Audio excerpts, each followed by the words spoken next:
Good morning students. कल हम लोगों ने 1857 की क्रांति के प्रथम भाग को पढ़ा था। इसमें क्रांति के कारणों में हमने सामाजिक कारण देखा, आर्थिक कारण पढ़ा, प्रशासनिक और राजनीतिक कारणों को पढ़ा।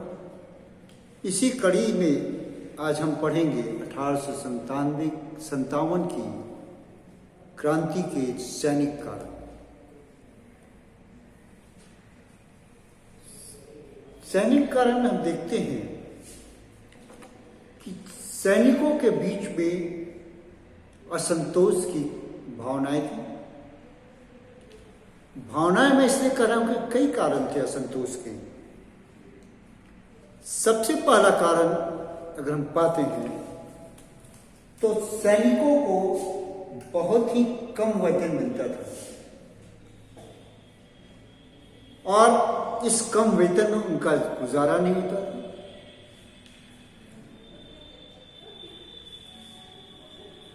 इसके साथ साथ उनके पदोन्नति के भी अवसर बहुत कम होते थे। एक सैनिक 20 साल की नौकरी करने के पश्चात भी वह सूबेदार मेजर ही बन पाता था। यानी कि 55 वर्ष की अवस्था में जो हाईएस्ट रैंक था वह सूबेदार मेजर तक था। यानी कि 20 वर्ष में वह नॉन कमीशन्ड ऑफिसर बनता था, एक सिपाही, और 55 वर्ष की अवस्था में जब रिटायरमेंट के टाइम आता था तो सूबेदार मेजर या लास्ट में ऑनररी कैप्टन दे दिया जाता था। रिसालदार मेजर भी इसी तरह का पद हुआ करता था। इस तरह की जो भावनाएं होती थी कि उन्हें प्रमोशन नहीं दिया जाता है, एक अधिकारी नहीं बनाया जाता है, जबकि उसकी तुलना में एक अंग्रेज आते थे 20-21 साल में उनके अधिकारी बन जाते थे। तो उनके कंपनी की जो शासन था या ब्रिटिश गवर्नमेंट का जो रूप में अब जाना जा रहा था, ब्रिटिश गवर्नमेंट के जो मिलिट्री सर्विसेज है उसके प्रति ये इतने अपने आप को लॉयल्टी शो नहीं कर पा रहे थे। और इस कारणों को तत्कालीन अंग्रेज अधिकारी हेनरी लॉरेंस ने महसूस किया कि सैनिकों के मन में असंतोष की भावना है और उस चीज को उसने उजागर भी किया और इस चीज में सुधार लाने के लिए उसने रिकमेंडेशन भी किया, मगर उसके बातों पर कोई भी तवज्जो नहीं दिया गया और जिसकी परिणति हुई कि एक विद्रोह 1857 का विद्रोह हुआ। दूसरी बात, सेना में जब काम कर रहे थे तो कुछ सामाजिक बंधन थे। सेना जो बंगाल में जो सेना थी उसमें अधिकांशतः उत्तर प्रदेश और बिहार के सैनिक थे और ये सैनिक उच्च वर्ण से आते थे, या तो ब्राह्मण होते थे या राजपूत होते थे। ये ग्रामीण परिवेश से जुड़े हुए लोग थे, गांव के मिट्टी से जुड़े हुए थे। तो वहां पर जो जाति व्यवस्था थी वह अभी भी उनके मन में धरी हुई थी। वे अपना खाना खुद बनाते थे। वे अपने बर्तनों को लेकर के अपना खाना दूसरे जातियों के द्वारा बनाए गए खाने को वो खाना नहीं खाते थे। तो ऐसी परिस्थिति में ऐसी वक्त आया कि उनके सामान खो गए और उन्होंने खाना नहीं खाया। उसका उदाहरण है सिख वार के दौरान जब उनके कमांडिंग ऑफिसर हैरी स्मिथ का सामान खो गया और इनके लोटा, थाली और खाना बनाने के बर्तन खो गए, क्योंकि ये रास्ता भटक चुके थे।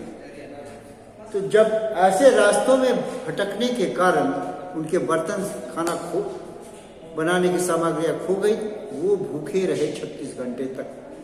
जब तक कि नया बर्तन खरीदा नहीं गया तो वो खाना तब तक नहीं बनाए, और जब नया बर्तन खरीदा गया उससे वो खाना बनाए, तब वो खाना खाए। एक और सामाजिक कारण था, वह था कि समुद्र मार्ग से सैन्य सेवा देने के लिए बाहर जाना।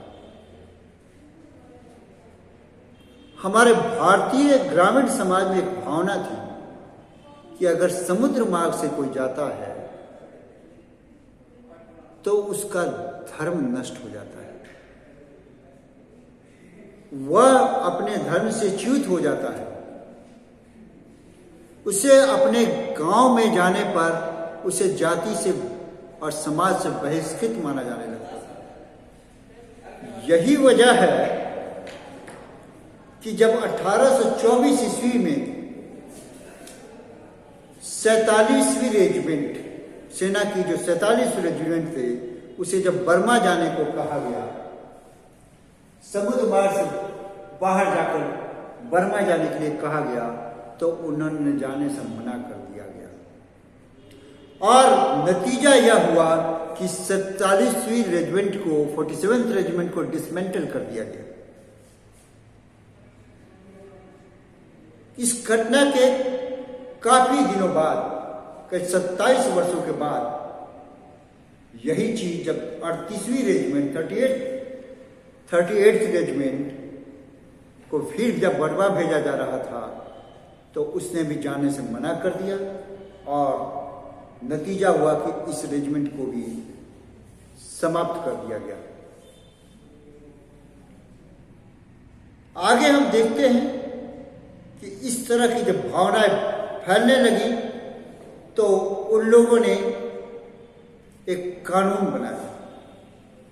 इस कानून में 1856 ईस्वी को लाया गया। इस कानून में जनरल सर्विस एनलिस्टमेंट एक्ट ये लाया गया। इसमें यह प्रावधान रखा गया कि सैनिक जो बहाली होगा उसे जहां कहीं भी भेजा जाएगा, उसे जाना पड़ेगा, तभी उसे नौकरी दी जाएगी। और जो सैन्य सेवा में है उनको लिए पाबंद कर दिया गया कि वो विदेश में भी अगर उनको भेजा जाएगा उन्हें जाना पड़ेगा। एक और बात आई कि जब इन्हें बाहर भेजा जाता था, कहीं किसी दूसरी जगह सेवा भेजा जाता था, तो एक प्रावधान होता है विशेष वेतन देने की, जिसे हम TAD आज की तारीख में कह सकते हैं, ट्रेवल अलाउंसेस और डियरनेस अलाउंसेस। उस जगह का इन चीजों को वो नहीं देते थे। उसी तनख्वाह, जो तनख्वाह उनको मिलता था, जो अत्यंत ही कम हुआ करता था, उसी तनख्वाह में उन्हें बाहर भेजा जाता था। 1854 में, यानी कि 1856 के 2 साल पहले, उन लोगों ने एक और कानून बनाया जो कि रिट्रोस्पेक्टिव कानून था, जो कि मिली हुई सुविधा से वंचित करना था। उस जमाने में मोबाइल नहीं होते थे, फोन की सुविधा भी नहीं थी, तो पत्र ही एक साधन था जो अपने गांव परिवार से जुड़े, और यह सैनिकों को निःशुल्क सेवा दी जाती थी। लेकिन 1854 ईस्वी में एक कानून लाया गया जिससे सैनिकों को डाक सुविधा जो मुफ्त होती थी, यानी कि डाक सुविधा को समाप्त कर दिया गया और अब उस पर शुल्क लगने लगा।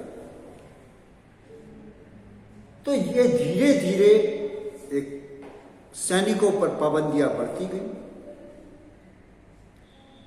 1856 ईस्वी में ही 1850 एक नया राइफल आया, आग्नेय अस्त्र जिसे हम कह सकते हैं, और उसका नाम था एनफील्ड राइफल।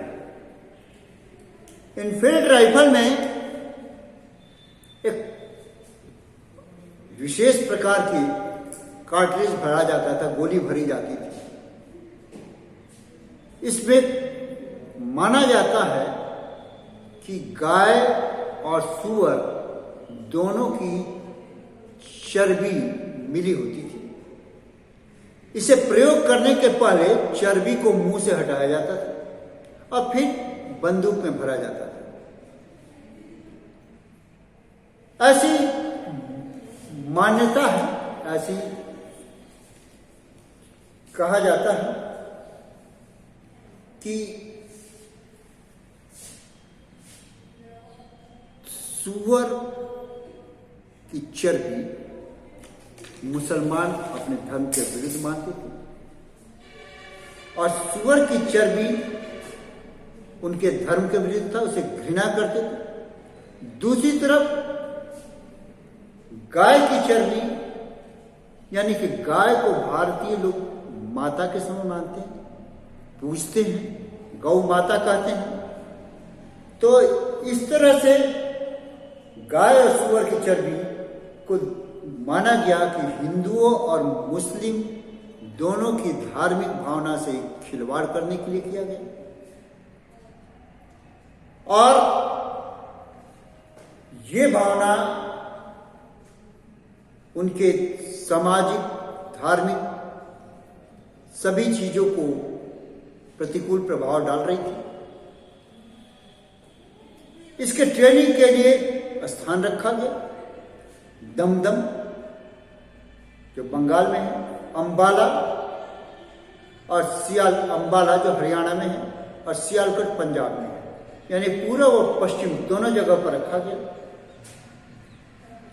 लेकिन इसके लेकर के विद्रोह की भावना काफी तेजी से फैलने लगी सैनिकों के बीच में और जनवरी 1857 ईस्वी में बैरकपुर यानी बंगाल में मंगल पांडे ने इसके प्रति अपनी आपत्ति जताई। जनवरी में ही उसने आपत्ति जताई और मार्च के महीने में 29 मार्च को उसने सीधे बगावत का बिगुल बजा दिया और अपने अधिकारी को उसने गोली मार दी। इसके साथ साथ कई सैनिकों ने विद्रोह कर दिया। मंगल पांडे को भी सजाए मौत दी गई, लेकिन उसने विद्रोह की चिंगारी सुलगा दी और जो चिंगारी सुलगी बहुत तेजी से भभकी और मई के महीने में 1857 के में मेरठ में कैंटोनमेंट एरिया में कुछ सैनिकों ने अपने एडजुटेंट को मार दिया और 10 मई 1857 को उन लोगों ने जिन सैनिकों को कैद कर लिया गया था, जो बगावत कर दिए थे, उनको जेल से छुड़ा करके अपने कई अधिकारियों की हत्या करके बगावत का बिगुल बजाया और वहां से वो दिल्ली की ओर कूच के गए और खुला विद्रोह कर दिया उन लोगों ने। वहां पहुंचकर दिल्ली पर कब्जा कर लिए। लाल किले को, जहां पर बहादुर शाह जफर आखिरी मुगलिया सल्तनत का बादशाह रहता था, उसे इस बगावत का, विद्रोह का सेनानायक बनाया गया। 5 जून 1857 को नाना साहब, जो कि पेशवा थे, उन्हें फिर से पेशवा की बागडोर संभालने के लिए जिम्मेवारी दी गई। अजीमुल्ला खां को उनका सलाहकार बनाया गया। झांसी में लक्ष्मीबाई ने भी विद्रोह कर दिया। बिहार में वीर कुंवर सिंह ने विद्रोह कर दिया। डुमराव में, बिहार में डुमराव नामक एक शहर, जहां पर वो सामंत सरदार थे।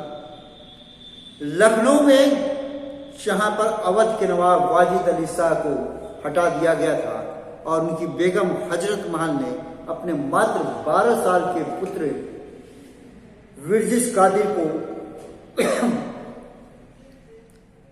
विद्रोह के लिए आगे किया और उसकी कमान स्वयं संभाली। और इस तरह ये चिनगारी जो कार्ट्रिज के रूप में, एनफील्ड राइफल के कार्ट्रिज के रूप में, गोली के रूप में एक मसाल में ढेर में आग लगाने वाली बात थी। कई कारण पहले से चले आ रहे थे, सामाजिक, राजनीतिक, धार्मिक, आर्थिक, और इन सभी का तत्कालिक कारण यह बना एनफील्ड राइफल और कार्ट्रिज वाली घटना। सैनिकों को पहले से, जैसा कि मैंने बताया, कि असंतोष की भावना थी ही। इस प्रकार हम आज 1857 की क्रांति के कारणों का अध्ययन पूरा करते हैं। कल हम लोग देखेंगे इसका स्वरूप क्या था और 1857 की क्रांति की असफलता के क्या कारण थे। ये आगे हम लोग पढ़ेंगे। धन्यवाद।